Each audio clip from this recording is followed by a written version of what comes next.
Gas Network presents Sports for the Culture. I'm here with the family. Price, XXV, Double I, Rome, D-Melo, Gruff Lion. T-Boogie, man. Just the greatest sports show on the planet. La Familia. Hope y'all ready for a ride. Can't wait to hear what you guys got to say.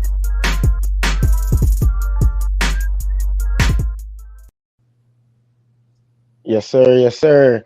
You know what it is. It's your boy Young Rome 22 representing Gas Sports for the Culture as always. I'm here tonight with the crew. We got another great show for y'all today. Football season is just about upon us. I believe we got a college football game coming up this Saturday. The college season is about to kick off. We're gonna get into that. We're gonna talk some fantasy. We got a little, Cheetah versus Nora Lyles talk to get into tonight. But before we get into anything, as always, I'm gonna have the fellas introduce themselves. I'm gonna start with my guy who's been having a little technical difficulties to start the show. If you're watching us live or you're watching us on YouTube, you might be a little grainy. Go ahead and introduce themselves just in case they can't see who you are. What up, man? Scruff, you feel me? The OG. You feel me? It's been a long summer, man. I had some hiatus. I got some feedback from my loyal listeners. They say y'all been sloppy, so I'm back. They said they need me there to moderate. That's what they told me.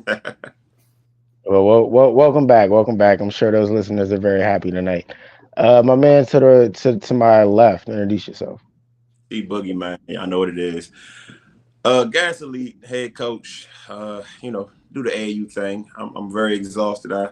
I too have had an interesting summer, and I'm just ready to get back into this football season type stuff, man. So wash hands, and stay tuned. Let's get it.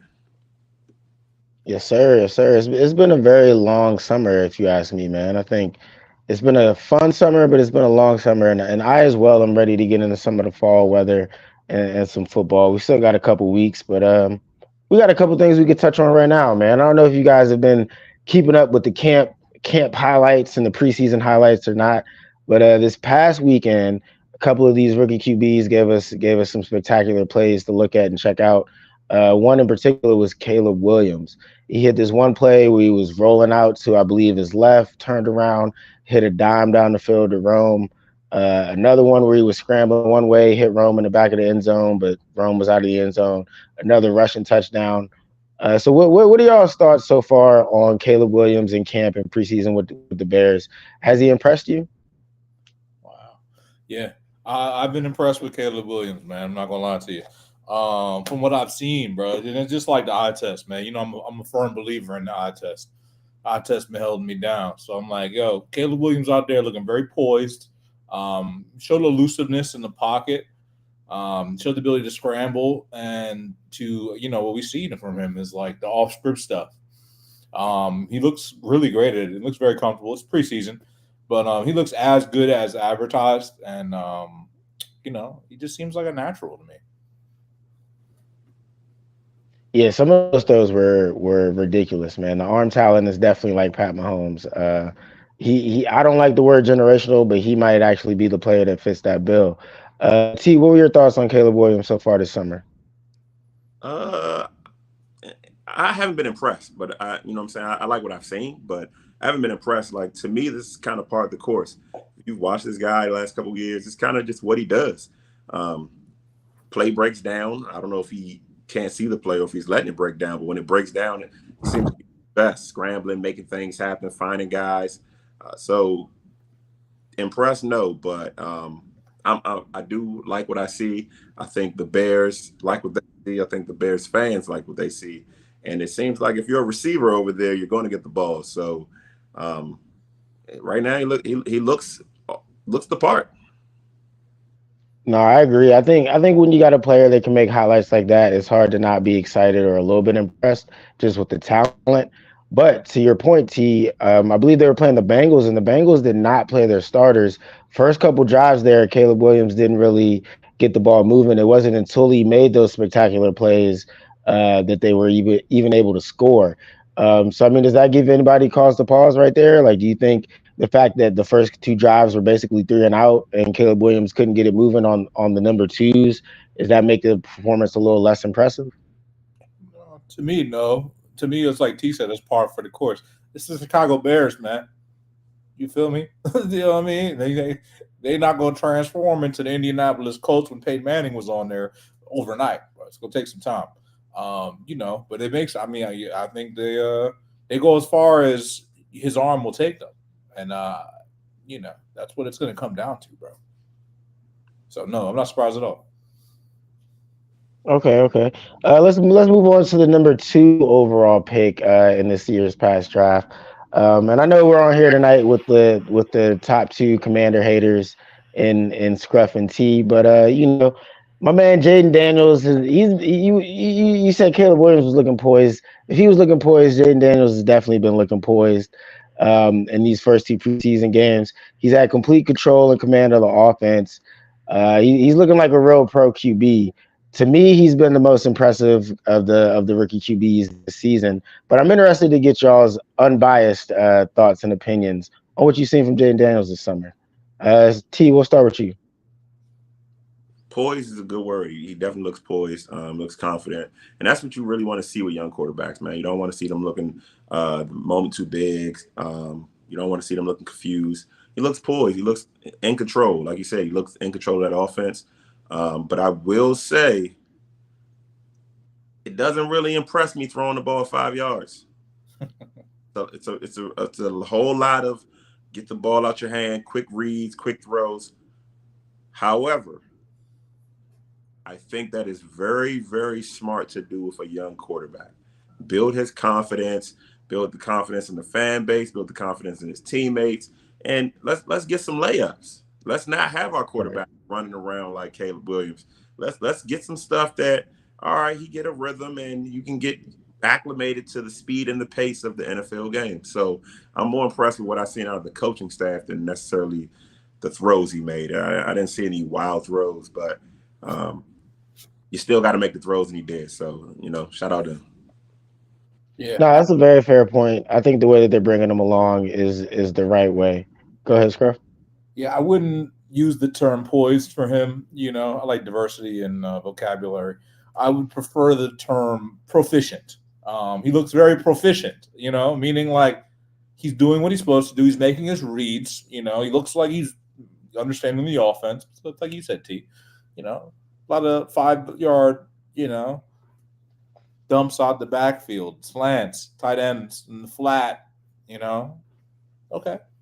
And proficient. Like, what I'm saying? Well, I feel like Caleb, I saw him do things that were very, very high level. Like, you know what I mean? Things that I don't see, pros do. Like, if Justin Fields was doing some of them things, he would be a starter. You know what I'm saying? Like, he would still be on the Bears. You know what I'm saying? Like, Caleb Williams showed in those 3 drives why Justin Fields is no longer on the Bears. Because he showed enough. He showed more in those 3 drives than Justin Fields showed in 3 years, with all due respect. I don't think so. Damn. No. Damn, big shot to Justin Fields early. Throwing in a poise standpoint, but I get what you're saying. Like, Justin Fields had some moments.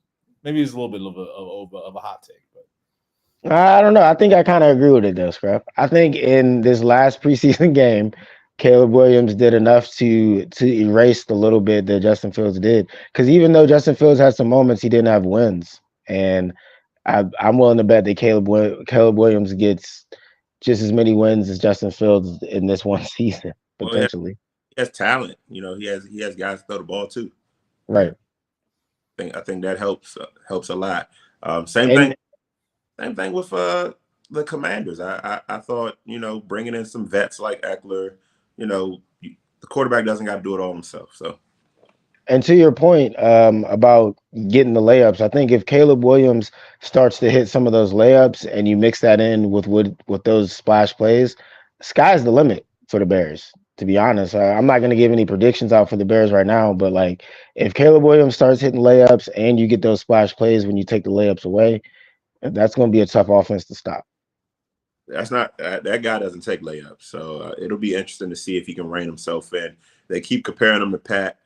Pat was the same way. He didn't take the layups, and I still think that's Pat's biggest weakness. When you sit back and make him check down, it's almost like he wants that explosive play. So, that'll really define Caleb's career. Really, can you hit the singles? No, that's facts. You got to be able to hit him sometimes. Speaking of Pat, did y'all see that behind the back pass? Yeah. Yeah, I knew it was coming. He's been talking. They clearly practiced it.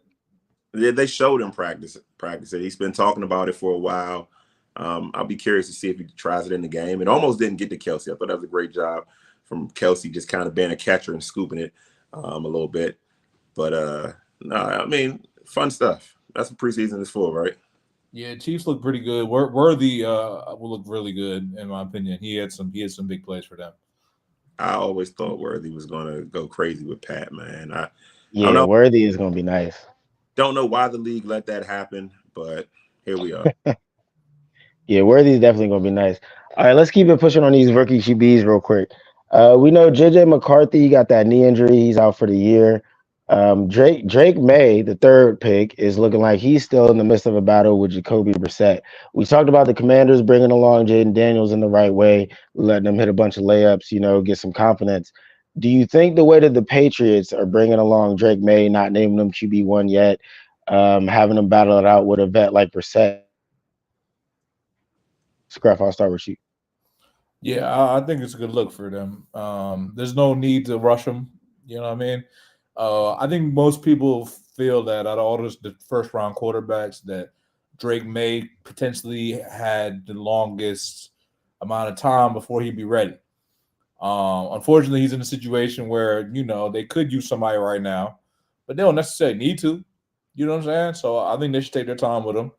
I do feel like he's not really getting a lot of love out there, though. I mean, let you tell it, or not you particularly, but let these people tell it. You would think Joe Milton was doing better than Drake May, and I've seen Drake May actually look pretty good in my opinion in the preseason game that I seen him play. But I don't think there's any need to rush him because what you rushing him into? It don't look too promising out there for the Pats. I'm just being honest. So I think you should bring him around slowly, and I think they're doing what they need to do.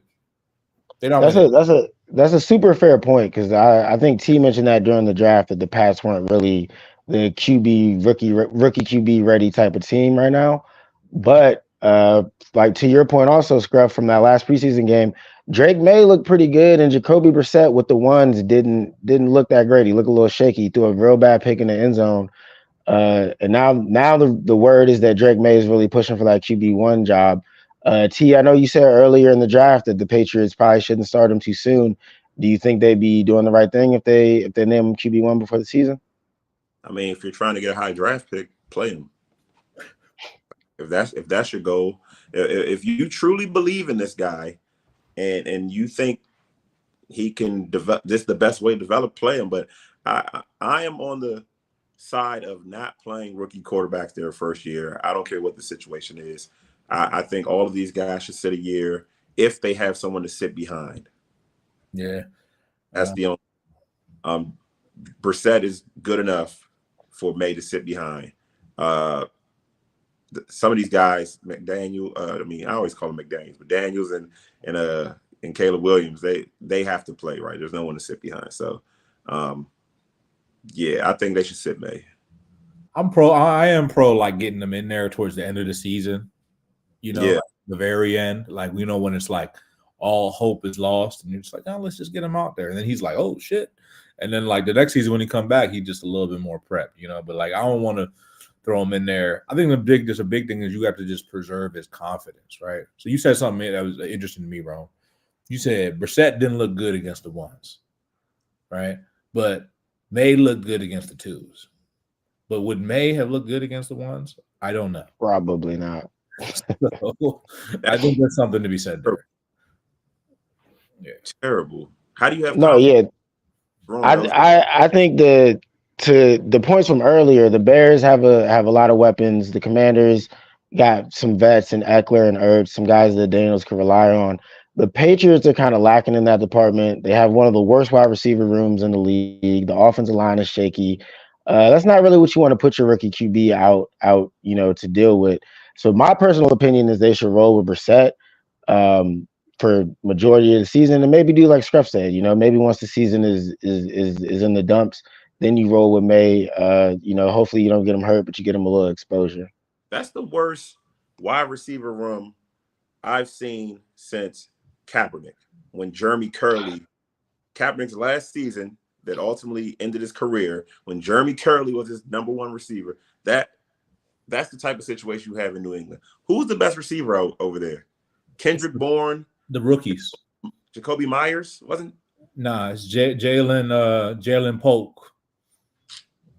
All right. Yeah. See what Demario Douglas. You sleep in that dynasty draft if you want to. Listen, People was picking them boys. See, this is the thing though. The whole Patriots wide receiver room are sleepers. Like your whole room is sleepers. Yeah, they are 100%. But like, that's not unlike the Patriots. Patriots never drafted the number one guys. They had Tom Brady. Yeah, but he was drafted in the 6th round. I'm talking about receivers. Name a Patriots receiver that was like a high draft pick. That's not what they did, right? But also, you counteract that by having an elite defense, elite tight ends, elite quarterback. They have elite nothing. Now they have traded for some elite wide receivers, so the Ayuk thing made a lot of sense. But they've never drafted a good receiver, bro. Never.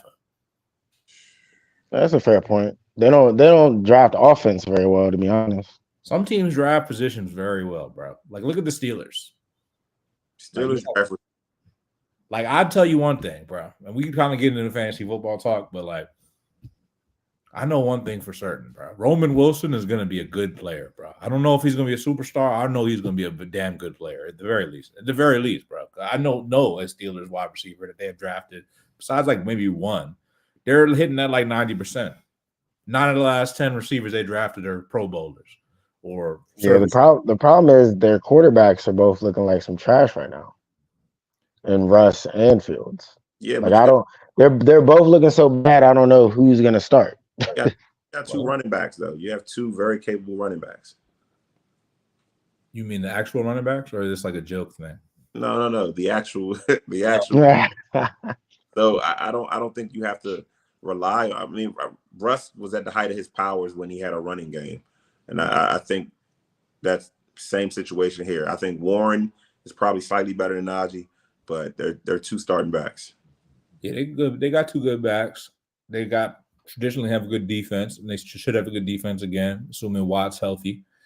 I know this was a topic. I know we're talking about Justin Fields and Wilson, right? So I don't know, man. I kind of lean towards Fields in this conversation because if the Steelers, we already know what the Steelers, 3/4 of what the Steelers are, right? From the coaching, the defense, special teams, they're going to be gritty. They're going to be in a game. Feel me? 13-13 game. You just need someone to get you over the top to like 21, 22, 3 points. And I feel like Fields is the best option because, like, I don't know, bro. Y'all know I told y'all about Russell. I told you Russ been done, bro. He kind of had a little bit of a moment last year. But I've been telling y'all Russ been done, bro. And I'm telling you one more time. He done. He been done, bro. He really been done. And that's really why I bet my future second round pick to go get Justin Fields in that one league, because I said I see an opportunity here. This is the lowest value Justin Fields will ever have, potentially. Hey, man, it's like I got a bowl of cereal. Do I want this milk that might be expired, or do I want this almond milk? Like, it ain't what I want, but like it might pass. Like, do you want old Russ, or do you want this new guy that he ain't really? It ain't. No, it's not going to hit the same, but it might. You might still enjoy it. Like, I think basically what I look at is like this, bro. When it comes to this quarterback room, it comes down to investment. It's like investment, right? How much did you allocate towards your investment? For Russ, very little bit. For Fields, a few mid-round picks, and you're paying a salary for this year, almost like a tryout, bro. So at the end of the day, who got the biggest potential, like, for return? So at the end of the day, if you spending pennies on you basically got two penny stocks, and you putting them in there, and you saying, hey, look, one of these joints is gonna hit one of them gonna go to the moon. I'm riding the one with the more potential than the guy that's basically, on the last leg of his career. I mean, you could bet on that, but I'm betting on the young legs, bro. I'm betting on the young legs. I'm betting on the talent. Because at the very least, bro, if the Steelers are going to be in them 13 games, All Fields got to do is scramble and get to the field goal range. You feel me? He could do that. Hey man, to Scruff's point, Scruff has been saying it for years that Russ has been done, man. I think since the moment he signed a contract with the Broncos, Scruff has been has been telling everybody that Russ is cooked. And I think this year will be the final nail in the coffin. If Russ can't beat out Justin Fields or gets benched by Justin Fields at any point in the season, I don't foresee him being a starter in the league again in 2025 and beyond. Um, Also, to that same point, if Justin Fields can't find a way to take the spot from Russ, I don't know how it's looking for Fields 2025 and beyond. So, both these QBs I think are playing for more than just a spot on the Steelers this year. They're playing for their future in the NFL. Yeah. If I had to pick one, I would probably lean towards Justin Fields as well. But if I'm being honest, man, from what I've seen this summer from both of them in the black and yellow, neither one has moved me or impressed me enough. So hopefully Mike Tomlin can get one of them to turn it around quickly. I'm gonna tell you one more reason I would go Fields. Russ a fat turkey, bro. He already done got hella contracts off, bro. The last contract he got off, that was a lick and a half, bro. And he done already had multiple contracts, bro. Justin Fields on his first contract, bro. And this is the most he's ever gotten paid, bro. And if he don't handle this joint right, it's the most he'll ever get paid, bro. He's never going to see that kind of money again, bro.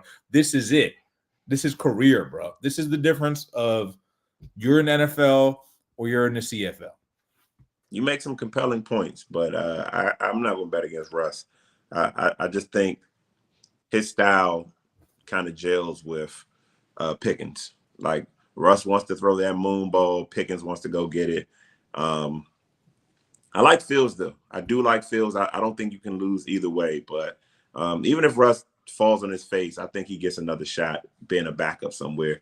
Russ is the type of guy that will go to a team strictly to be a backup, and the starter will get hurt for the season. Like he's like a Fitzpatrick type of guy. Like I think Russ, that corny positivity always works out for guys like that. Yeah, well, they ain't giving backups their own office. That's all I know. Oh man. Hey, so I don't know if y'all seen the back and forth. I think we might have touched on it a little bit in the group chat, but the little back and forth between your boy Tyreek Hill and Noah Lyles, man. As we know, Noah Lyles, won some medals in the Olympics. He's big time track star. And Tyreek Hill, probably the fastest man in the NFL, right? But as we know here at Sports for the Culture, track speed hits a little different. So they've been having a little back and forth. Noah Lyles said that, NFL players aren't really world champions. Tyreek Hill gave him a little pushback. Long story short, there could be a potential race, brewing in the works. I heard Shannon Sharp say today on ESPN that he was trying to get some sponsors together to actually build contracts for them to actually have a potential race that will be about, a 100-meter race. So I already said my personal take on this. Noah Lyles would cook Tyreek Hill.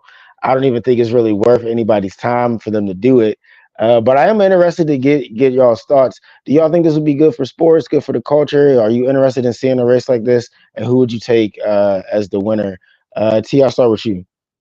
I think it's good for sports. I think it's good for culture. I think it's two names that kids know Noah Lyles now, and kids definitely know Tyreek Hill's household names at this point. But I also think you have that race, you should add more races. You need to add other track athletes against other guys from other sports that think they're fast. I don't care if it's a soccer player. I don't care if it's a basketball player, other football players, because there's a few people in that Dolphins team that I think if you would ask them, would tell you that they're faster than Tyreek Hill. So I think it's like, make it like a boxing event. Like, all right, this is our main card, but we got some undercards. And I already know what would happen. Tyreek would make it entertaining, but and I think Noah would kind of slow down so that it's entertaining too. But I think Noah beats him. To your point, I'm pretty sure Jalen Waddle beat Tyreek Hill last time they had a race, if I'm not mistaken. I mean, from what I've been told, what I've read, Tyreek Hill's like the fourth fastest person on that team. Damn. They're saying A-Chain's faster than everybody. Well, damn. Well, shit, man. I don't know, man. I'm gonna change my answer then. That's tough, bro. I mean, But I don't know. Tyreek is quickest. He might be the quickest guy on that team, but straight line speed, man. It's a lot of fast guys. He is quick, man. It's a difference between quickness and speed. You know what I'm saying? Technically speaking, bro. But I mean, Tyreek Hill if he running away from his baby mamas, bro. He could run away with this race, bro. I'm voting for Tyreek.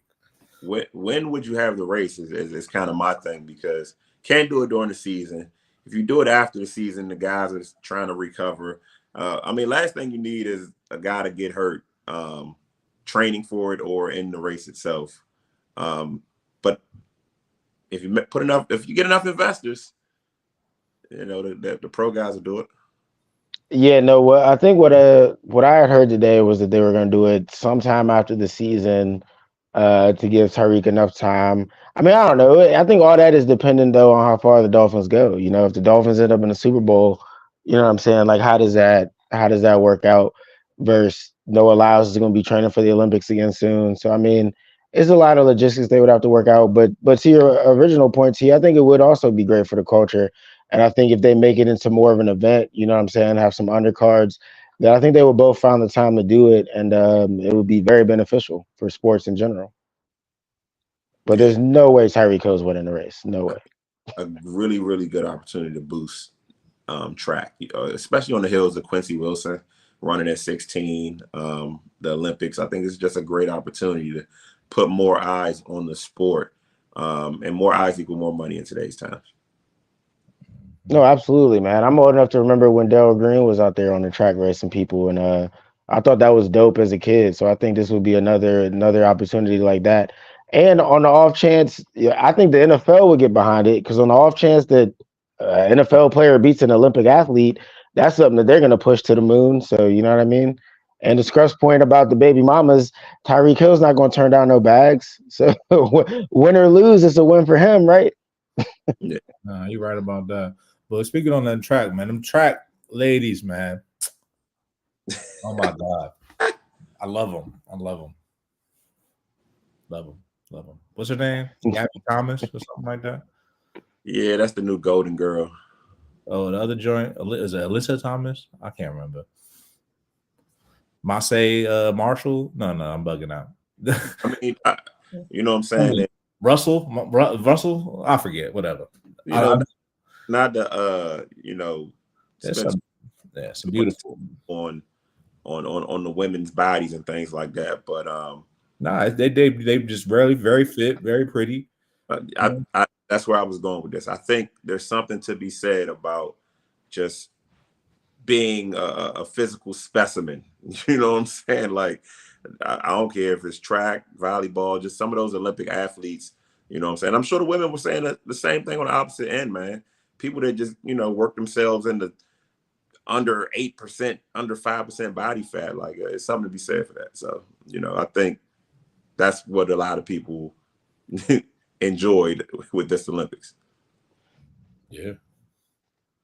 I mean, it's the early days, bro. Like the early days, the first Olympics out there in Athens. You feel me? At the Coliseum. You feel me? They was just like probably just scoping people out, like, oh, this motherfucker looks strong. They're like, all right, come on down, bro. You feel me? Like half of that, it's back then, bro, since the beginning of time, bro. Women been watching sports because the men look good, bro. You feel me? And men are now. It just took until 2022, 2024, whatever year we in, to men to start we actually be watching the sports now because women are attractive, and there's nothing wrong with that, bro. Because women been doing that since the beginning of time, bro. So, no, that's facts, man. A big part of like the WNBA's popularity this year has been the pregame outfits, similar to the NBA. Some people are fashion forward, but I've enjoyed some of the outfits that I've seen pre WNBA games, as well as the game as well. So Yeah. yeah, Scruff's got an excellent point there. No, that is a good point. I mean, I think that goes into viewership, right? Because everyone's now watching for the love of the game, and I think your reason for watching is just as valid as anyone else's. Yeah, 100%. Yeah, it's all part of the culture. All up. They be making sure they right. You feel me? The guys be wearing the chains and shit. What you think they doing that for? Speed? Exactly. It all look good. What you mean? Like, Yeah, the game is the game, man. You know. yeah. You're not wrong. You're not wrong. Hey, so let's get into some fantasy football real quick while we're still on the NFL topic, fellas. Let's talk some running backs, man. Some running backs. Running back is a tough position to draft. Running back has been devalued in the league, as we all know. But if you can find you a starting running back that's a solid pass catcher, that can be very critical to winning a championship in fantasy. So we could talk sleepers. We could talk the best ones that you think are going to be in the league to draft. I'm gonna start with you on this one, Scruff. Who are your top 5 running backs potentially, man? All right. I'm gonna give you a little mix up, right? I'll give you my top 5 for sure. I'll also give you somebody that's overvalued. I'm gonna give you somebody that's a sleeper too. All right, number 1 is Christian McCaffrey, bro. Until proven otherwise, with all due respect. Game changer, bro. Dual threat, man. You know, it's PPR, world PPR, bro. Christian McCaffrey's that guy. Gonna get you everything you need. All right. Number 2. Personally, I'm gonna go with Saquon Barkley here. And that's not even like a homer pick, bro. Saquon Barkley has been one of the better running backs throughout his career, running behind the Giants' offensive line, which has been one of the worst offensive lines year in and year out. Playing on an offense that he has no help. Now he's going to be on an offense where he's got playmakers around him. He's got an offensive line. He's going to do very well. So I think he's going to be number 2 back. Number 3 back, I'm going to go with Bijan Robinson. I just think he's primed up. He didn't get used right last year. So I'm excited to see how he gets used. Number 4, I'm going to go with Breece Hall. Breece Hall is also someone who I think is overvalued right now, with all due respect. Didn't really do that great last year, but you know, he should have more carries, more of the load. And then the 5, I'm gonna give you. Damn, it's really hard to pick 5. I'm gonna go Isaiah Pacheco, 5. Jahmyr Gibbs would be a good pick too. Somebody I consider picking, but Pacheco, man, at 8 right now. I'm looking at the list. They got him at 8. I feel like he's undervalued as well. Because at the end of the season, bro, nobody was running harder than Pacheco. And then I'll give you a little sleeper. Somebody who's undervalued, DeAndre Swift, bro. I'll give you 2, actually. DeAndre Swift, bro, ranked number 22 on the best backs in the league, bro. It's disrespectful. Man, I'll give you 3 of them, actually. Aaron Jones, ranked 18th. You kidding me? Bro? Top 10 back, bro. Yeah, that's all I'm gonna give y'all. I'm in a couple leagues with y'all. Can't get crazy. Nah, those are definitely some solid that's a solid list and some solid sleepers. It's hard to disagree with your number 1, right? Your top 5. Very hard. I believe CMC is the prototype for what a running back needs to be in the NFL right now, especially when healthy.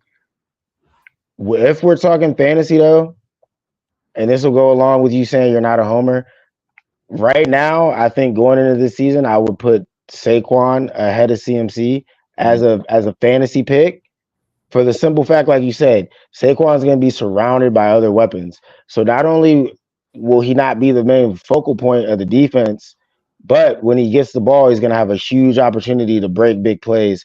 And that's something that we know he's definitely capable of. So I think this year, Saquon, number-wise and value-wise, might be a little bit more valuable than Christian McCaffrey heading into it. T, if you got a top 5, you can let us hear it. You got some sleepers, whatever you want to do, bro. Top 5, because it's really, really similar to Scruff's. But I'll give you some guys that you might want to think about. And I don't think you should go running back, and to win your fantasy league. But if you do, there are a couple guys that are going to go later They aren't the biggest names. Gus Edwards, San Diego, Harbaugh. Are they San Diego or what are they, Vegas or something now? What are they? Los Angeles. Los Angeles, yeah. Los Angeles. Greg Roman. I mean, he's going to give the ball to Gus Edwards. He's had Edwards. Is he the coordinator now? Roman and Harbaugh back together. Damn, they really he really took their backs and they old coordinator. Crazy. So one of those backs in that backfield, right now it's looking like Gus, but one of those backs are going to get a ton of touches because that's just Harbaugh and Roman's philosophy. Run the ball, play defense. Kyron Williams out there. McVay's a wonder kid. They got receivers out there. Can't stack the box on those guys. So Rams have a good running back situation. Who else? There's A-Chain. Out there with the Dolphins, man. Ideal spot for a running back friendly system. Comes from the Kyle Shanahan system. You got to worry about this though. Smaller guy, was on the injury report over 10 weeks last season, but at over 7 yards per touch, they're scheming that up for him to touch the ball again. 7 yards a pop for any guy on any team, you're getting the ball. And also Mostert is 31, 32-ish. He's a bit older. It's time to phase that guy out. So those are some guys you can kind of target late to keep your team afloat if you miss out on the really big ones. I think Jamar Gibbs is a good spot. I think Bijan Robinson should be a lot lower because he has to split carries with another solid back. And what's my guy named? Tyler Algiers. Yeah. Out there. It's only one football. So he's splitting. He's the only premier guy in that list splitting carries, right? Yeah. Yeah, for the most part. Yeah, I drop him down. Well, Gibbs splits carries, though. Gibbs does split carries. I think Gibbs is in a better situation, though. But Gibbs does split carries. So, yeah, you could put those however you want. Gibbs is hurt right now. So, okay, I'll give you Bijan. But other than that, I think I don't know. I don't really see too many paths to success. I really like Warren and Najee, but who knows how that split's going to go? Who knows if you'll get one guy running to the 5 and the other guy running it in? That's worst case. Right. You almost want the guy that's running it in, right, over the guy that's getting all the yards. I mean, and the same thing could happen with Eckler and Robinson. Eckler could exactly. You know what I'm saying? Get us down to the red zone. Hey, let's pound the ball in with Robinson. So it's some tricky situations out there, but some of those early guys, CMC, Saquon, I don't care if you don't want to be running back dependent. If they're on the board, you have to take them. Yeah. Right. All right. I got 3 names for y'all. I don't know if y'all named them or not. One, I think is going to have a big fantasy year, Derrick Henry. I think he's going to benefit a lot off of being with Lamar and having Lamar as a run threat. I think Henry will eat up a lot of those goal line touchdowns like we were just talking about. So Derrick Henry, that's kind of an obvious one, but I think it'll be one that'll be worth it if you do want to take a running back high. Another one that's kind of being slept on, might fall in some drafts is Jonathan Taylor on the Colts. He's coming back from injury. He's got Anthony Richardson, who's also coming back from an injury. Jonathan Taylor, I think, will be another running back that'll get a lot of volume touchdowns. And my last one that I want to name is Joe Mixon on the Texans. A lot is being talked about the Texans, Tank Dell, Stephon Diggs, all the weapons with CJ. I think Joe Mixon, maybe not to the same level as Saquon Barkley will have, but I think due to all those other weapons around him, I think he's going to be able to eat and eat well. So that's another running back that potentially could drop in some drafts as people forget about him, but would also be a very solid pickup. I mean, and G mentioned Chubb. Jonathan Taylor's a good one. He might be the best back in the league when healthy. So hearing all this kind of makes me wonder, is this the year where we see fantasy teams dominate with running back first strategy again? Like, I do like some of these guys' situations, and I didn't think about Mixon, so it's gonna be interesting. Also, I'm not trying to get y'all some of my draft secrets, but Well, yeah, I'm not trying to give out too many draft secrets either, but you bring up a good point, T, because it does get kind of deep. Because even if you don't got the guys that are gonna get the 20 plus touches, if you could find a Alvin Kamara who's gonna get 10 touches, 15 catches, you know what I'm saying, or maybe some screen passes and some touchdowns, that could be a big deal too. Yeah, I agree. I feel like you got to get a dual threat guy. You got to get somebody that could catch and run the ball. You feel me? I mean that's not Derrick Henry, but I did see a stat said Derrick Henry is 1 200-yard game away from like leading the NFL in 200-yard games or something, like catching somebody. You right, Derrick Henry not a dude. He kind of an exception, but because he just kind of that's Bryce's guy. He a freak of nature, bro. Like that, like a guy needs 1 200-yard game. I feel like the coaches and players set out to get that guy that 200-yard game. Mm-hmm. Kind of like the 49ers with McCaffrey getting a touchdown every game. Like, we're going to do everything to keep that streak alive. So Derrick Henry might be a really good sleeper. Yeah, I mean, this list got him at 10. You could argue he's the best back in the league. Not to me, but you could argue. I feel it. No, I mean the dual threat thing. That's the difference, bro. All these guys that are in the top 10 are all catching out of the backfield. McCaffrey, Breece Hall, Bijan, Jonathan Taylor, Barkley, Gibbs. You know what I mean? Pacheco, even Kyle Kamara.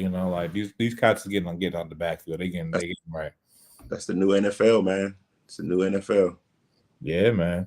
But there's a couple backfields that are interesting. G brought up the Browns and the Bengals backfield.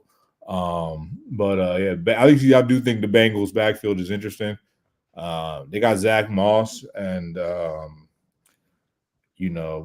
they got this dude named Chase Brown, who's a rookie. I'm not mistaken.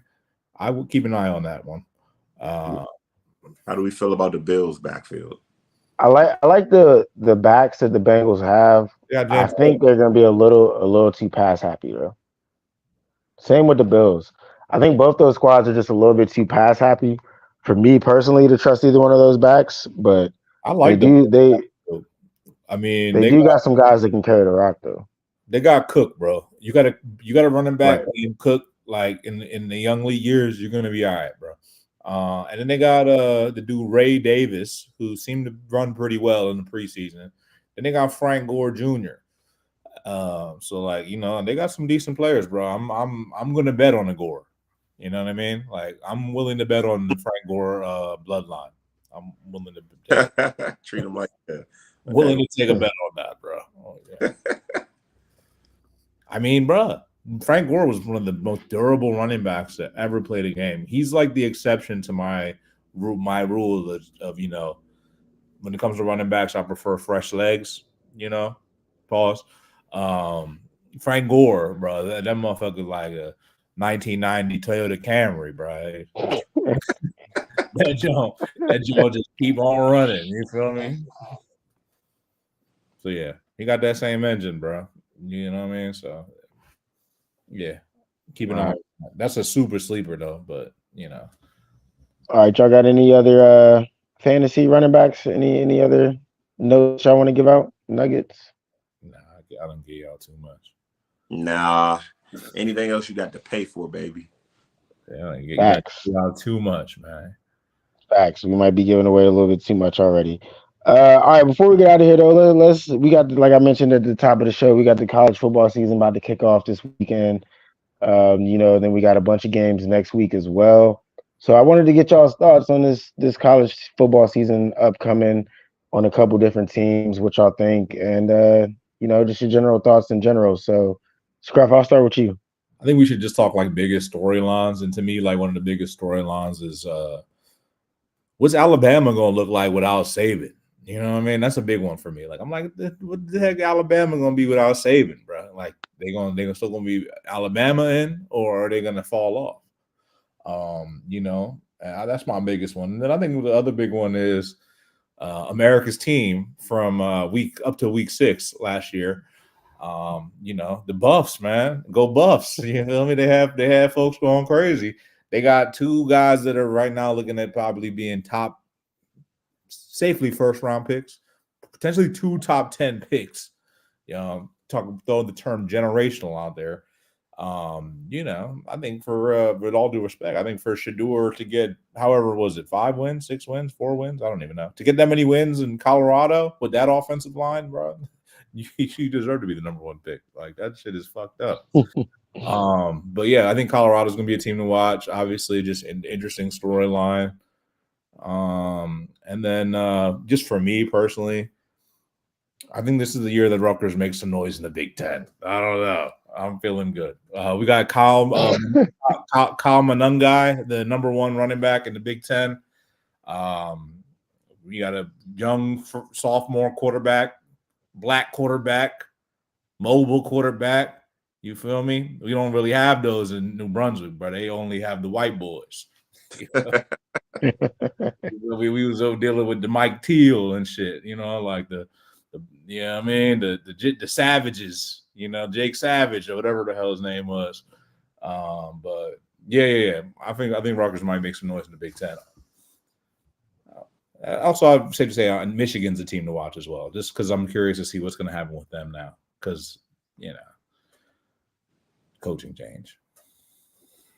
You got any predictions for Colorado this season? Because the rumors are already flying that Dallas might be tanking for Shedeur.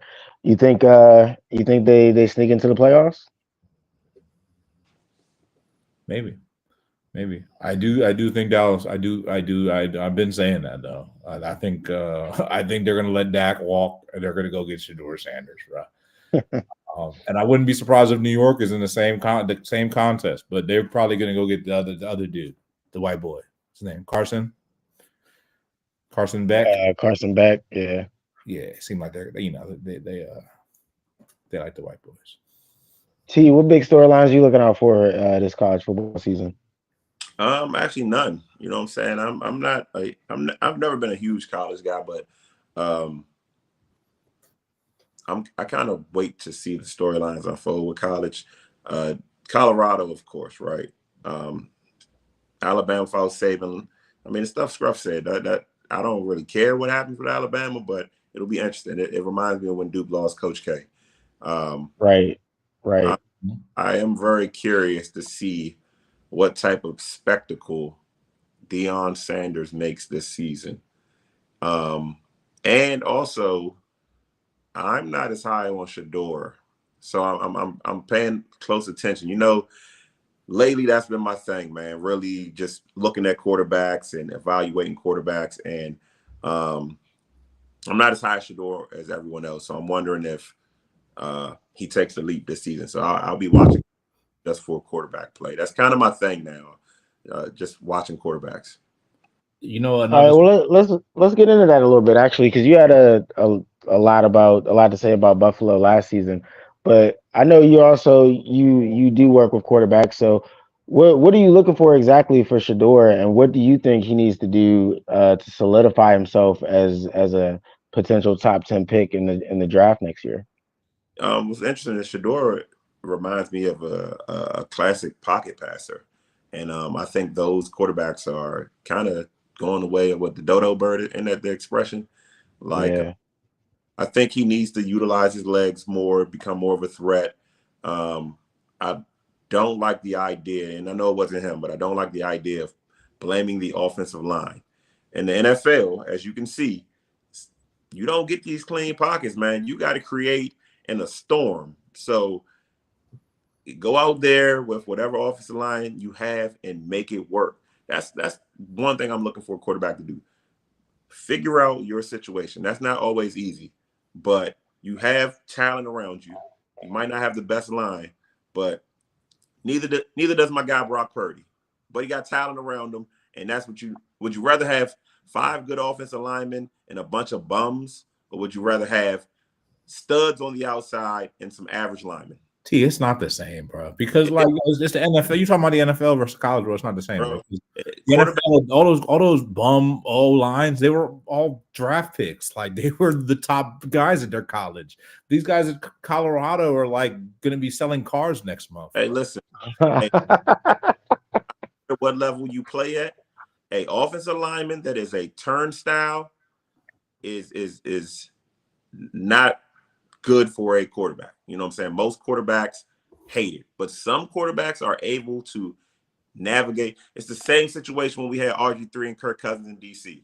RG3 absolutely could not navigate the pocket with that offensive line. Kirk came in and made that offensive line look decent because of how he played the position. I'm looking for Shedeur to come in and do the same thing.